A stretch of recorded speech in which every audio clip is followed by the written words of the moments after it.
ये देखो सुमन, यहाँ बन रहा है हमारा घर। अरे पापा यहाँ पे क्या कर रहे हैं? एक मजदूर इनका पापा।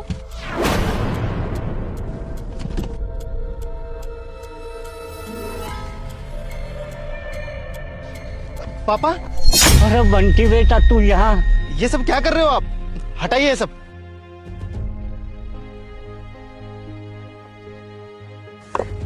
खुश रहो बेटा, खुश रहो। कैसे हो आप?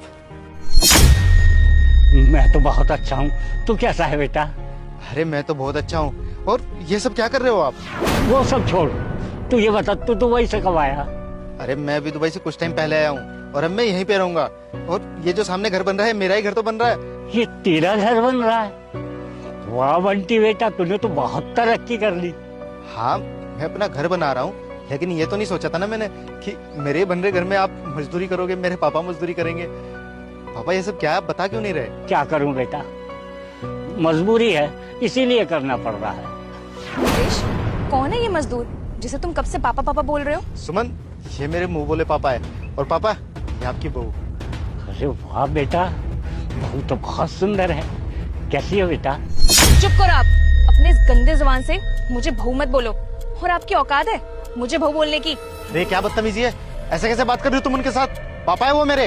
अरे यार, मुंह बोले ही तो बाप है, कोई सगे थोड़े ना जो तुम इतना कर रहे हो। अरे मुंह बोले तो क्या हुआ, लेकिन मेरे लिए वो मेरे सगे पापा जैसे ही हैं। जितना मेरे पापा ने मेरे लिए किया है ना, उससे कहीं ज्यादा इन्होंने मेरे लिए किया है। छोड़ना बेटा, मुझे बहू की बात का बिल्कुल बुरा नहीं लगा। अरे ये तो फिर से बहू बोल रहे हैं मुझे। नितेश, तुम इन्हें मना करो कि ये मुझे बहू ना बोले। अरे तुम चुप रहोगी थोड़ी देर, मैं बात कर लूं इनसे। पापा, आप ये सब काम क्यों कर रहे हो? आपके तो 2 बच्चे हैं ना, फिर आपको काम करने की क्या जरूरत है? वो बच्चे? अरे बेटा, उन बच्चों ने तो मुझे घर से बाहर निकाल दिया, इसीलिए तो काम करना पड़ रहा। क्या उन्होंने घर से बाहर निकाल दिया? लेकिन क्यों, ऐसा क्या हो गया? बेटा, एक आदमी की जब तक इज्जत होती है, जब तक वो कमा रहा होता है। मेरी नौकरी थी, अच्छी खासी सैलरी आ रही थी, तो मैं उनका पापा था। और आज जब मैं रिटायर हो चुका हूँ, तो अब मैं उनके लिए बोझ बन गया। मेरा सब कुछ अपने नाम कराकर मुझे घर से बाहर निकाल दिया। बेटा, सोचा था बच्चे मेरे बुढ़ापे का सहारा बनेंगे, लेकिन उन्हीं लोगों ने मुझे बेसहारा छोड़ दिया। पापा, ये तो आपके साथ बहुत गलत हुआ। बस मुझे एक ही बात का दुख है कि इतना सब कुछ हो गया और आपने मुझे बताना भी जरूरी नहीं समझा। कहाँ से बताता तुझे मैं? तू तो विदेश गया था ना, और मुझे क्या पता कि ये तेरा ही घर बन रहा है। देखिए, जो हुआ सो हुआ, लेकिन उनसे मैं आपको आपका हक दिला के जरूर रहूंगा। देखना, हम पुलिस कंप्लेन करेंगे, उनके खिलाफ केस करेंगे, लेकिन आप ये सब काम नहीं कर सकते। आपको मेरे साथ घर चलना होगा। नितेश, ये क्या बोले जा रहे हो तुम? तुम्हारा दिमाग ठीक है कि नहीं है? अरे ये 2 कौड़ी का मजदूर हमारे साथ रहेगा हमारे घर पे। सुमन, थोड़ा ना जबान को संभाल के। पापा है वो मेरे, और वो अब से हमारे साथ ही रहेंगे। तुम्हें पता भी उन्होंने मेरे लिए क्या कुछ किया है। अरे तुम्हें जब इनसे इतना ही लगाव है तो रिश्ता बाहर तक रखो ना, घर तक लाने की क्या जरूरत है? और वैसे भी क्या कर दिया इस बुढ़े ने तुम्हारे लिए? सुनना चाहती हो ना, तो सुनो। मेरे पापा भी ऐसे मामूली से मजदूर हुआ करते थे। मुझे पढ़ने लिखने का बहुत शौक था, पर उनके पास पैसे नहीं थे मुझे पढ़ाने के लिए।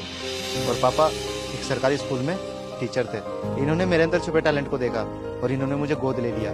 और उसके बाद से मेरी पढ़ाई का खर्चा सब कुछ इन्होंने ही देखा है। इन्होंने मेरी जिंदगी बनाई है। आज ये जो मेरे पास बड़ी बड़ी गाड़ियां है, मैं इतना बड़ा घर बना रहा हूँ, सब कुछ किसकी वजह से? इन्हीं की वजह से ना। आज तुम भी तो मेरे साथ इसलिए हो ना क्योंकि मैं एक सक्सेसफुल पर्सन हूँ, मेरे पास पैसा है, एक अच्छा बिजनेस है। लेकिन वो सब कुछ कहाँ से आया? इनकी वजह से। अगर ये नहीं होते ना, तो आज मैं नहीं होता। बेटा, वो सब मैंने इसलिए नहीं किया था कि आज मैं तेरी मदद लूं। वो तो इसलिए किया था कि तू पढ़ने में बहुत होशियार था। पापा, अपने गरीब घर के बच्चे को गोद लेकर उसे इस लायक बनाया कि आज वो इतना कामयाब है। आपने सिर्फ मेरी जिंदगी नहीं सुधारी, मेरे पूरे परिवार की जिंदगी सुधारी है। मैं आपके लिए कितना ही कर दूं ना, तो आपने मेरे लिए क्या है उसके आगे वो भी कम है। नहीं नहीं बेटा, मैं तुम पर बोझ नहीं बन सकता। देखिए पापा, ऐसा मत बोलिए। एक बाप कभी अपने बच्चों पे बोझ नहीं होता। आप चलिए मेरे साथ, चलिए। मुझे माफ कर दीजिए, मैंने आपसे इतना उल्टा सीधा बोला। आपने मेरे पति के लिए तो कितना कुछ किया है। आज जो कुछ भी है ये आपकी बदौलत है। और वैसे भी मुझे भी आप सेवा करने का मौका दीजिए, मैं आपका अच्छे से ख्याल रखूंगी। देखिए ना, तो आपकी बहू भी बोल रही है। चलिए। ठीक है बेटा, चलो चलता हूँ। भैया आपके लिए नई ड्राइवर ढूंढ के लाया हूँ मैं, बहुत अच्छी गाड़ी चलाती हैं। अरे अंकिता, तू यहाँ पे? नितेश, तुम यहाँ पे? आप जानते हो एक दूसरे को? हाँ, बहुत अच्छे से। अच्छा रोशन, तू अंदर जा, मुझे इनसे कुछ जरूरी बात करनी है। ठीक है भैया। नितेश, तुम यहाँ पे रहते हो? काफी टाइम बाद मिल रहे हैं ना हम लोग तो। इवन कॉलेज के बाद मैं तुम्हें अभी देख रही हूँ। कैसे हो तुम? अरे मैं तो ठीक हूँ, मेरी छोड़। लेकिन ये सब क्या है? तू एक ड्राइवर की नौकरी कर रही है? हाँ यार नितेश, अब क्या बताऊँ तुम्हें, यही नौकरी करनी पड़ रही है अब तो मुझे। अरे तुझे क्या जरूरत पड़ गई ये सब करने की? तू तो कॉलेज की टॉपर थी, तुझे तो अच्छी नौकरी मिलनी चाहिए थी। और हाँ, तू तो आईएएस की तैयारी कर रही थी ना, उसका क्या हुआ? नितेश, ऐसे तो इस देश में बहुत सारे लोग हैं जो आईएएस की तैयारी कर रहे हैं, लेकिन इसका मतलब ये तो नहीं ना वो सारे लोग आईएएस बन जाए। उन्हीं फेलियर लोगों में से एक मैं हूँ। लेकिन ऐसा क्या हो गया? तेरे पापा अच्छे खासे कमाते हैं, तेरा भाई भी अच्छी खासी नौकरी पे है, फिर तुझे ये सब क्यों करना पड़ गया? नितेश, अब मैं तुम्हें क्या बताऊँ, मैंने पढ़ाई आधे में ही छोड़ दी थी। यार इंसान बहुत कुछ सोचता है कि ये करेंगे वो करेंगे, पर कभी कभी क्या होता है ना, वो सोच पूरी ही नहीं कर पाता। उसकी किस्मत में क्या लिखा होता है वो इंसान को पता थोड़ी होता है कि आगे चल के क्या होने वाला है। अरे अंकिता, कैसी बात कर रही है? हम दोनों कितने अच्छे दोस्त हैं, इतने टाइम से एक दूसरे को जानते हैं, मुझे तो बता ही सकती है ना। बताना क्या बात हुई? नितेश, मैं तुम्हें क्या ही बताऊं यार। अभी 3 साल पहले ना मेरा भाई, जिसे तुम भी जानते हो, वो बाहर ट्रिप पे गया हुआ था और वहाँ पे उसका एक्सीडेंट हो गया। और वो एक्सीडेंट इतना बुरा था कि वो उसमें बच ही नहीं पाया। और मेरे पापा ये सदमा बर्दाश्त ही नहीं कर पाए, उनको पैरालाइज अटैक पड़ गया। उनकी लोअर बॉडी काम ही नहीं करती। और तुम्हें तो पता ही है, सारा घर का खर्चा मेरे पापा ही अकेले चला रहे थे। उनके पैरालाइज अटैक होने के बाद घर पे बहुत ज़्यादा बर्डन पड़ने लग गया। घर का खर्चा, पापा की दवाइयों का खर्चा, और ऊपर से अब तो भाई भी छोड़ के चला गया था। तो इसकी वजह से ना चाहते हुए मुझे मेरी पढ़ाई छोड़नी पड़ी और ये काम करना पड़ा। एक हंसता खेलता परिवार था मेरे पास, लेकिन एक हादसे ने पूरा परिवार तबाह कर दिया नितेश। और उसी हादसे की वजह से मेरा आईएएस बनने का सपना भी टूट गया। लेकिन अंकिता, फिर भी यार, तू इतनी टैलेंटेड थी, इतनी होशियार थी, अगर आईएएस नहीं बन पाई तो कोई और अच्छी नौकरी कर लेती। ये सब करने की क्या जरूरत थी? यार कहना बहुत आसान है, पर करना उतना ही मुश्किल। मैंने बहुत जगह ट्राई की, हर जगह कोशिश की, पर कहीं से कामयाबी मिली ही नहीं यार।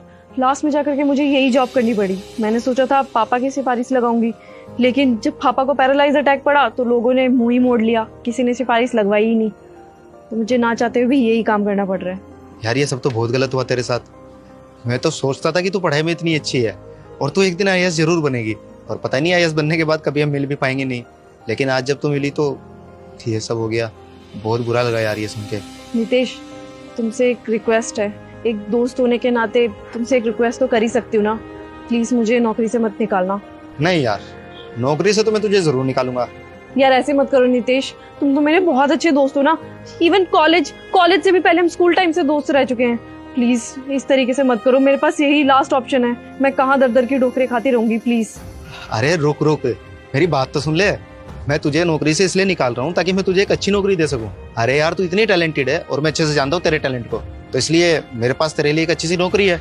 तो एक काम कर, ये ले मेरा कार्ड, तो कल ऑफिस आ जाना, तुझे एक अच्छी सी नौकरी मिल जाएगी और तेरी किस्मत भी बदल जाएगी।